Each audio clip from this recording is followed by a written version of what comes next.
Buongiorno da Sicilia 24, le principali notizie. È il giorno dell'addio a Pippo Baudo, a Militello Val di Catania, centinaia in fila alla Camera Ardente per rendergli l'ultimo omaggio, alle 16 funerali. Su Telecolor e Antenna Sicilia in diretta allo speciale Ciao Pippo, sino a dopo le esequie. Enna ha ritrovato il corpo dell'uomo travolto dalla piena del torrente Crisa vicino a Leonforte. Il quarantenne è stato sorpreso dall'ondata di maltempo mentre andava a dare da mangiare ai suoi cani. A Caltanissetta ha ricoverato un bimbo di 5 anni colpito da malaria. Il piccolo, originario del Pakistan, aveva trascorso alcuni giorni nel suo paese. Palermo, detenuto nigeriano dà fuoco alla cella e aggredisce 6 agenti penitenziari che finiscono in ospedale. I sindacati denunciano al Pagliarelli la situazione è incandescente. A Catania un altro suicidio in carcere. Il sistema dell'elisoccorso in Sicilia è sotto i riflettori dell'ANAC. L'autorità nazionale anticorruzione ha aperto un'indagine sull'affidamento in proroga e le ultime gare. Arriva a Palermo la nave Palinuro, la goletta della Marina Militare Italiana. In tantissimi sono accorsi ad ammirarla. Calcio, il Palermo lavora per la gara di sabato al Barbera contro la Reggiana, qualche assenza per Inzaghi, soprattutto in difesa. Domenica al Massimino Catania-Foggia, alla prima giornata di campionato, assisterà anche il patron Pelligra. Pronte al debutto anche Siracusa e Trapani. Bentrovati a Militello Val di Catania, lacrime, sorrisi e tanta gratitudine per l'uomo che non ha mai dimenticato le sue origini. È il giorno dell'addio a Pippo Baudo, che ha chiesto di essere tumulato nel paese dove è nato e dove è sempre tornato. Centinaia di persone gli hanno reso omaggio nella Camera Ardente, allestita nella chiesa di Santa Maria della Stella, e adesso c'è attesa per i funerali del pomeriggio. Ma ci colleghiamo subito in diretta con Militello Val di Catania, dove c'è la nostra inviata Roberta Lunghi. A te Roberta. Grazie Adelaide, eccolo qua, lo vedete. Grazie Adelaide. Pippo Baudo, orgoglio militellese, fedele figlio della Madonna della Stella. Sul lenzuolo bianco una scritta nera ed è sicuramente il segnale dell'amore assoluto, genuino e anche molto semplice delle persone, dei cittadini di Militello nei confronti di Pippo Baudo. Ma in questa piazza dove fra poco si svolgeranno le esequie, l'ultimo saluto al grande presentatore, non c'è solo Militello, c'è veramente tutta la Sicilia e non solo, tante le persone arrivate un po' da tutta Italia, in tanti, una commozione che faceva da filo conduttore, come hai detto tu nell'apertura Adelaide, le lacrime, ma anche qualche sorriso per un ricordo del tempo che fu, e di ricordi ne abbiamo raccontati tanti nel corso della nostra diretta televisiva a Reti Unificate, ma cominciamo subito dal racconto che ci rende il collega Orazio Longo di questa mattinata iniziata alle 9 con l'apertura della Camera Ardente. Alle 9:20 si apre la Camera Ardente nella chiesa di Santa Maria della Stella. L'ultimo omaggio a Pippo Baudo inizia con la gente in fila per dedicargli una preghiera, un pensiero, un abbraccio. Tutta Militello Val di Catania lo saluta, ma non ci sono solo loro in piazza, tante persone dai paesi vicini, da tutta la Sicilia, da tutta Italia. È una persona che ha fatto l'Italia nel mondo della televisione. Io vivo a Genova, sono nativa qui dalla Sicilia e per me era importante venire qua perché è stato per me, sono cresciuta con lui. La commozione è tanta. Sono arrivato qui perché Pippo Baudo è stato un grande uomo della televisione italiana. Ciao Pippo! Alle 16 il funerale presieduto dal vescovo di Caltagirone Calogero Peri. All'interno della chiesa il feretro attorniato dalle corone di fiori dei figli Alessandro e Tiziana, dal Senato, dalla Regione, che ha inviato anche lo stendardo. Accanto alla bara una foto in bianco e nero di Pippo Baudo. Pippo nell'immaginario collettivo rimarrà immortale, però questo binomio non cambierà. Militello rimarrà il paese di Pippo Baudo. Imponenti le misure di sicurezza per garantire l'ordinato svolgimento delle esequie. Il giorno più lungo dopo la forte emozione della sera prima, con l'arrivo del feretro in piazza partito direttamente dal Teatro delle Vittorie per l'ultimo viaggio di Pippo. Non sento niente.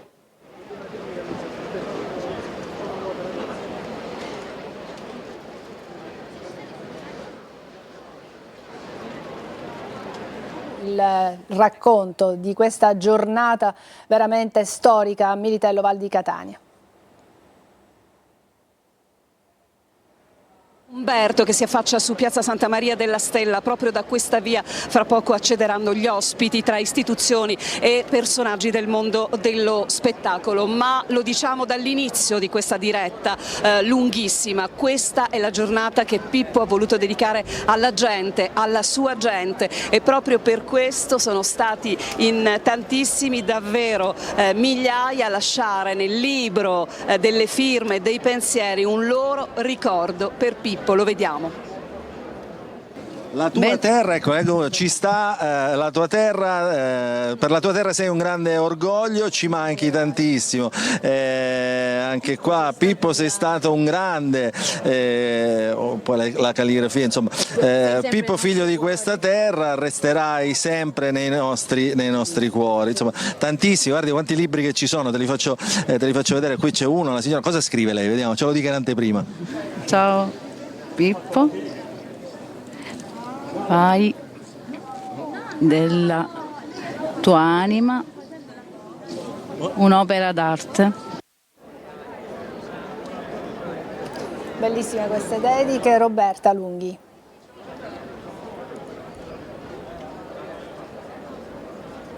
Ecco, questo era un po' il resoconto velocissimo dei tanti momenti di dediche a Pippo Baudo, tutte spontanee, tutte segnale d'amore. Nella tarda mattinata sono arrivati i figli di Pippo Baudo, tanto attesi, Tiziana Baudo e poi Alessandro, che non ha assolutamente voluto evitare la sua presenza, anzi ha detto: io devo essere vicino a mio padre, ero stato a Militello molti anni fa insieme a mio figlio Sean, ed è ritornato appunto proveniente dall'Australia per assistere all'estremo saluto. Abbiamo sentito anche, ve lo proporremo nel corso della nostra diretta, il padre spirituale appunto di Pippo, che è Don Giuseppe Albanese, che si è trattenuto con noi molti minuti e ha detto: io sono stato padre, forse non sempre perfetto, me li ho amati, io gli ho voluto molto bene, a volte non sono stato capace di dimostrarlo. I figli saranno in chiesa, così come naturalmente tutti gli ospiti invitati, ma anche tanta gente. Qui c'è un maxi schermo che permetterà di seguire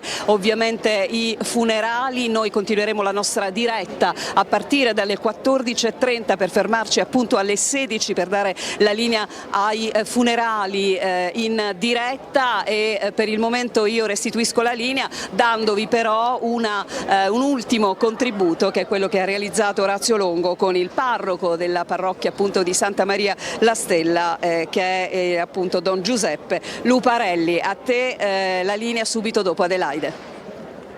È da domenica che siamo sotto i riflettori, ma con molto piacere, anche perché Militello sta dando l'ultimo saluto al suo figlio illustre, che ha voluto concludere il suo pellegrinaggio terreno da dove è iniziato. Ieri la salma è arrivata in serata. 23:30, accolta dai concittadini nel silenzio, con molta discrezione, così come stanno facendo stamattina. Nel silenzio, con discrezione e semplicità, stanno entrando in chiesa per salutare per l'ultima volta Pippo Baudo.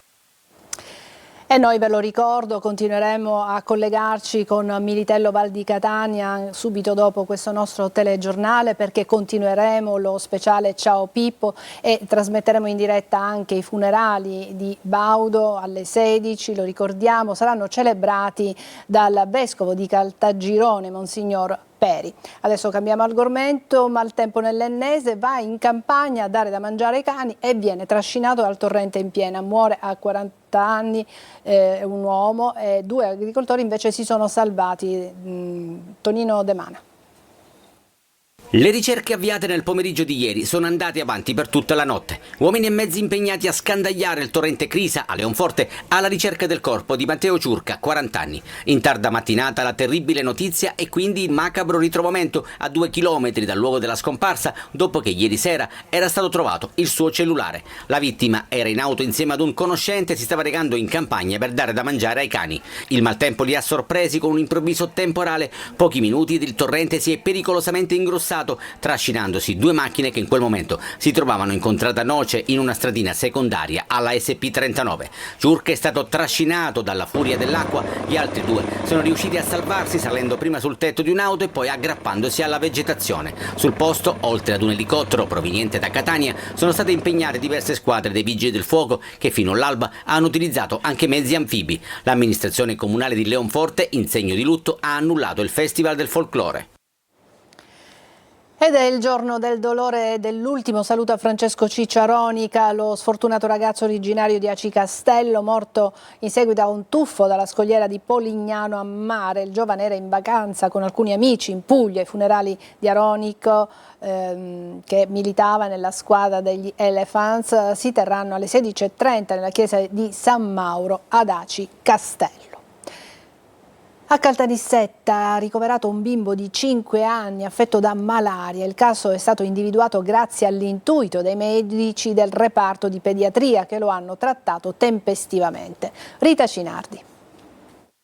Una febbre che durava da giorni accompagnata da vomito e spossatezza. A prima vista poteva sembrare una comune influenza, ma l'intuito dei medici del reparto di pediatria dell'ospedale Sant'Elia ha scongiurato il peggio per un bimbo di appena 5 anni originario del Pakistan. Il piccolo, residente a Caltanissetta, era partito con la famiglia per trascorrere qualche giorno nel suo paese, ma al ritorno sono cominciati i primi sintomi, fino a quando i genitori, preoccupati per le sue condizioni, lo hanno trasportato al pronto soccorso. Da qui il ricovero in pediatria, dove sono stati fatti tutti gli accertamenti del caso.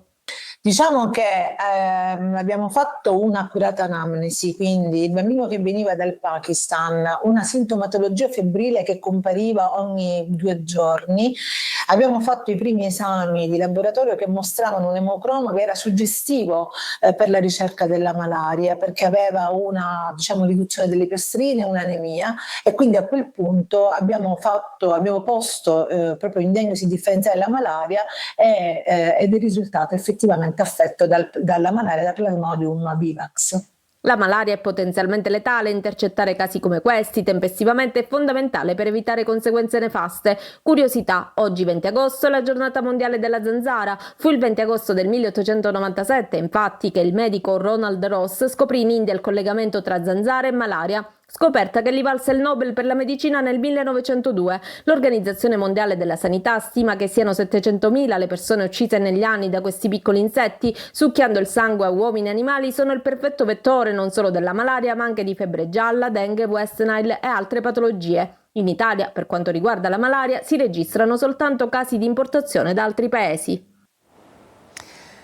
Un extracomunitario di 35 anni è stato ucciso in un'azienda agricola dove lavorava in contrada Punta Corvo, poco lontano da Sampieri, frazione di Scicli, a Ragusa. Il delitto è scaturito al termine di una lite con un connazionale. Sul posto ci sono i carabinieri della stazione di Scicli che stanno sentendo i primi testimoni per risalire all'autore del delitto. A Palermo un detenuto nigeriano ha dato fuoco alla sua cella e poi ha aggredito 6 agenti penitenziari che sono finiti in ospedale. I sindacati dicono che la situazione è incandescente. Tonino De Mana. Ancora aggressioni in carcere ed ancora agenti che finiscono in ospedale per un'escalation di violenza nei penitenziari che non si ferma. Al Pagliarelli di Palermo 6 agenti sono rimasti feriti in seguito al pestaggio effettuato da un detenuto nigeriano che ha appiccato il fuoco alla sua cella attirando i poliziotti per poi aggredirli. È a quel punto che l'extracomunitario li ha picchiati con un tondino di ferro preso dalla finestra. Uno degli agenti ha subito la frattura del metatarso, gli altri invece hanno riportato contusioni ed escoriazioni. L'aggressore era stato trasferito recentemente dal carcere Cerulli di Trapani per questioni di ordine e sicurezza. Già la scorsa settimana l'uomo si sarebbe reso protagonista di altri comportamenti violenti in qualche modo contenuti dagli agenti di polizia ed era stato messo alcuni giorni in isolamento. Evidentemente non è servito a placare la sua ira. Non le manda a dire Calogero Navarra del Sappe. Purtroppo oramai questa sicurezza non può essere più garantita, addirittura l'appartenente al corpo nell'intervento ad garantire l'incolumità del detenuto facinoroso rischia poi di essere denunciato per maltrattamenti. Ormai c'è un indebolimento dello Stato e di conseguenza dell'appartenente al corpo della polizia penitenziaria. Un problema nel problema, la situazione al Pagliarelli. ormai si può determinare che la situazione già era precaria, ora è incandescente. Chiediamo con massima urgenza l'intervento da parte del Dipartimento dell'Amministrazione Penitenziaria e degli organi competenti. Da tempo i sindacati invocano interventi per uomini e mezzi. A Catania si è suicidato un detenuto extracomunitario di 34 anni, si è impiccato nel bagno della sua cella nella casa circondariale di Piazza Lanzi. È morto lunedì scorso, ma la notizia si è appresa solo ora, resa nota dal sindacato Wilpa della Polizia Penitenziaria. Sale così a 54 il numero dei detenuti che si sono tolti la vita dall'inizio dell'anno, oltre a 3 operatori carcerari. La squadra mobile di Ragusa ha arrestato in flagrante per estorsione aggravata un albanese dopo la denuncia di un imprenditore agricolo, già datore di lavoro dell'indagato. Ha riferito di essere vittima da oltre 2 anni di continue estorsioni da parte dell'uomo. Le somme pretese variavano dai 2.500 ai 4.000 euro con cadenza periodica di 30-40 giorni, accompagnate da esplicite minacce di aggressioni fisiche e danneggiamenti a mezzi agricoli dell'azienda. Il sistema dell'elisoccorso in Sicilia è sotto i riflettori dell'ANAC, l'Autorità Nazionale Anticorruzione. È stata aperta un'indagine sull'affidamento in proroga e le ultime gare. Lorena Dolci. Sono le pale che ti salvano, quel frullio giallo che in pochi minuti è in grado di prelevare un paziente grave dai luoghi più impervi o dal mezzo di un'autostrada e trasportarlo in corsia, affidato alle cure dei medici. Minuti preziosi e salvavita. Sulle procedure della gara dell'elisoccorso in Sicilia, adesso l'ANAC, l'Autorità Nazionale Anticorruzione, ha aperto un'indagine. Troppe anomalie nel servizio gestito da 12 anni dalla stessa azienda, la Vincis Aviation Italia, e affidato negli ultimi 4 anni in regime di proroga con contratto scaduto. Un servizio vitale ma oneroso per le casse della regione, che paga 1,8 milioni di euro al mese, canone fisso. Per aprire la concorrenza quest'anno la regione ha avviato 2 bandi, adesso congelati, in attesa delle conclusioni dell'ANAC, che ha chiesto alla regione la documentazione degli ultimi 12 anni. Con la procedura aperta il 21 luglio, l'ANAC mira a fare chiarezza sia sulla prima assegnazione, ma anche sui motivi che hanno impedito la pubblicazione di un nuovo bando e sulle ultime gare. A finire congelato non è solo l'affidamento del servizio di elisoccorso, ma anche quello relativo all'antincendio. La procedura negoziata prevedeva infatti anche la copertura delle 4 basi operative dell'isola. Il sistema dell'elisoccorso in Sicilia, secondo i dati nazionali, è considerato tra i più efficienti d'Italia e copre ogni anno oltre 2.000 missioni. Le isole minori come Lampedusa, Stromboli e Pantelleria dipendono interamente da questi voli salvavita, così come le zone interne dell'isola penalizzate da distanze e carenze infrastrutturali. Adesso una breve pausa, poi andremo ad Ortigia, ma vedremo anche a Palermo la nave Palinuro. A tra poco.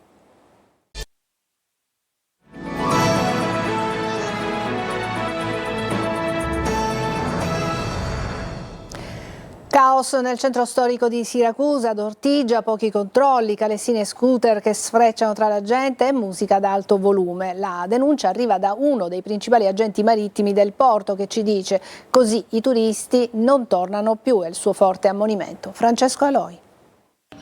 Ortigia, un'isola alla deriva. Tra chi vive o lavora qui c'è chi definisce così il centro storico di Siracusa. Qualcuno addirittura lo considera un Luna Park, che però fa fuggire i turisti, anche quelli che arrivano via mare, con gli yacht. Una cosa che a me io proprio non digerisco, cittadini italiani che camminano a dorso nudo, questa è una cosa che proprio mi fa imbestialire, però i vigili urbani, nessuno che li ferma e dice: signore scusi, si metta la maglietta. Non ci sono regole, o meglio, le regole ci sono, ma spesso non vengono rispettate. Servirebbero più controlli? Sì, servirebbero più controlli, anche se credo che ormai siamo talmente malmessi che passeranno anni affinché la città possa ritornare in auge come merita. Ci vorrebbe forse un sindaco alla Cateno De Luca.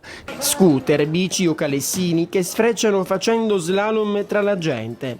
E poi la musica ad alto volume, anche a tarda notte.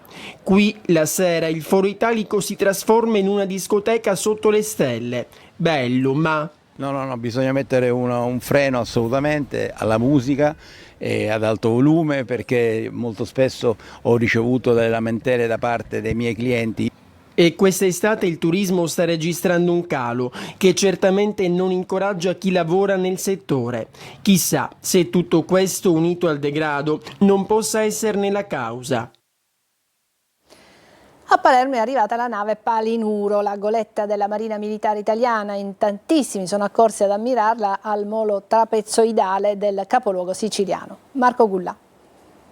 L'occasione è stata quella della partenza della regata Palermo-Monte Carlo, un'occasione più che speciale per l'approdo della nave Palinuro nel capoluogo siciliano.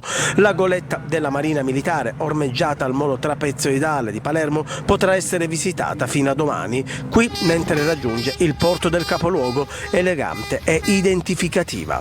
Costruita nel 1931, acquistata dall'Italia nel 1951 e ribattezzata Palinuro in omaggio alla figura mitica del nocchiero che nell'Eneide di Virgilio accompagna Enea, con i suoi 3 alberi, la colorazione dello scafo a strisce nere e bianche e le linee dello scafo, la nave è inconfondibile da incrociare in mare o osservare in porto.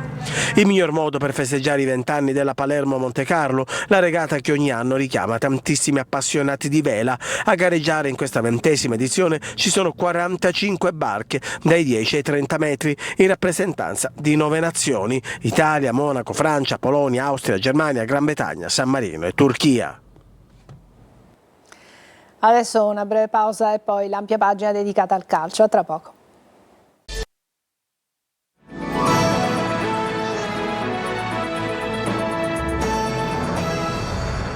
Eccoci al calcio. Il Palermo lavora per la gara di sabato al Barbera contro la Reggiana, qualche assenza per Inzaghi, soprattutto in difesa. A breve l'ufficialità di Joronen e Veroli. Marco Gullà. La buona prestazione di sabato scorso a Cremona ha certificato che il Palermo è già pronto per il campionato e per l'esordio di sabato al Barbera contro la Reggiana. Rodaggio finito, è il momento di fare sul serio. Servono soprattutto i gol di Brunori e poi Ampalo, sottotono fino adesso nelle amichevoli precampionato e nella gara di Coppa Italia allo Zini. Sabato mancherà Peda, infortunatosi sabato scorso. Gli esami a cui si è sottoposto hanno escluso lesioni gravi, sarà disponibile per la seconda giornata di campionato. Assente anche Magnani, difensore per problemi familiari, ha deciso di comune accordo con la società di prendersi alcuni giorni di riflessione. In dubbio anche la sua permanenza a Palermo. In caso di rescissione contrattuale, il DS Osti sarebbe obbligato a tornare sul mercato per cercare un nuovo difensore. Piace Vogliacco del Genoa, ma non è una trattativa semplice, anche perché il difensore ha pure richieste dalla Serie A. Intanto Joronen e Veroli, affari definiti nei giorni scorsi, sono attesi in città dopo aver superato le consuete visite mediche. Entro venerdì dovrebbero completare tutte le procedure necessarie per unirsi ufficialmente al Palermo, diventando così 2 nuovi giocatori rosanero. Ver, invece, fuori dal progetto tecnico, non ha ancora trovato squadra, anche per un ingaggio fuori dai parametri della Serie B. Domenica alle 21 al Massimino Catania Foggia è la prima giornata di campionato alla quale assisterà anche il patron Pelligra, ma ci sono anche altri temi di attualità in questi giorni, primo fra tutti il mercato. Francesco Triolo. Sarà una settimana cruciale per il Catania sul campo e fuori. L'attenzione è rivolta intanto al campo, visto che domenica sera è previsto l'esordio in campionato al Massimino contro il Foggia. La squadra, dopo il giorno di riposo di ieri, da oggi pensa a quell'impegno con Toscano, che deve fare i conti con le difficoltà numeriche soprattutto a centrocampo a causa delle squalifiche di Martic e Quaini e all'assenza di Di Tacchio. Partire con il piede giusto è l'imperativo, anche per togliersi subito la ruggine dopo la sconfitta di Coppa a Crotone. Sul mercato poi è il tempo dell'accelerata finale, mancano 2 settimane alla chiusura e il DS Pastore è impegnato nella definizione della rosa, che significa scegliere i 23 e cercare di trovare una sistemazione a chi è fuori. D'Andrea è uno dei candidati principali ad uscire. Pastore sta cercando 2 attaccanti, ma anche il centrocampo è sotto osservazione, considerato che l'interesse rossazzurro negli ultimi giorni è stato per Tascone del Foggia, dopo i sondaggi su Vallocchia della Ternana e Capezzi della Carrarese. Intanto si sta discutendo il rinnovo del contratto per Jimenez. Tra campo, mercato e non solo si inserisce anche l'arrivo del patron Ross Pelligra in città. Domenica sarà sugli spalti del Massimino per la prima di campionato, ma poi dovrà discutere con la dirigenza sia delle operazioni in entrata ed uscita che della situazione legata a Torre del Grifo, per la quale si attende l'avvio dell'asta al rialzo. Il Catania c'è e confida di ricostruire proprio lì la sua casa. Pronti al debutto anche Siracusa e Trapani. Sentiamo. Il Siracusa riparte da Marco Turati, pace fatta tra il presidente Alessandro Ricci e l'allenatore azzurro che ha regolarmente diretto la ripresa della preparazione in vista dell'esordio in campionato lunedì sera a Salerno. I due si sono ritrovati per parlare della prestazione di Foggia, ma soprattutto di mercato, e c'è stata convergenza tra le parti. Servono almeno 5 calciatori in attesa dell'arrivo della fideiussione integrativa. Turati ha ricevuto ampie rassicurazioni, non sono bastate invece al direttore sportivo Laneri, che tra l'altro non aveva ancora firmato il contratto. Al posto dell'ex Catania si lavora per Trevor Trevisan, già della Casertana, e in alternativa Claudio Ferrarese, la scorsa stagione a Lucca. Si vive tutt'altra atmosfera a Trapani, unica siciliana di Serie C ad aver superato il primo turno della Coppa Italia. La squadra prepara in un clima di fiducia l'esordio in Puglia contro il neopromosso Casarano. Arbitrerà Giorgio Di Cicco di Lanciano, che diresse il successo esterno nei minuti di recupero al Francoscoglio di Messina. È tutto per questa edizione di Sicilia 24, grazie per averci seguito, buon pomeriggio, ma vi lascio allo speciale. Ciao Pippo, buona serata.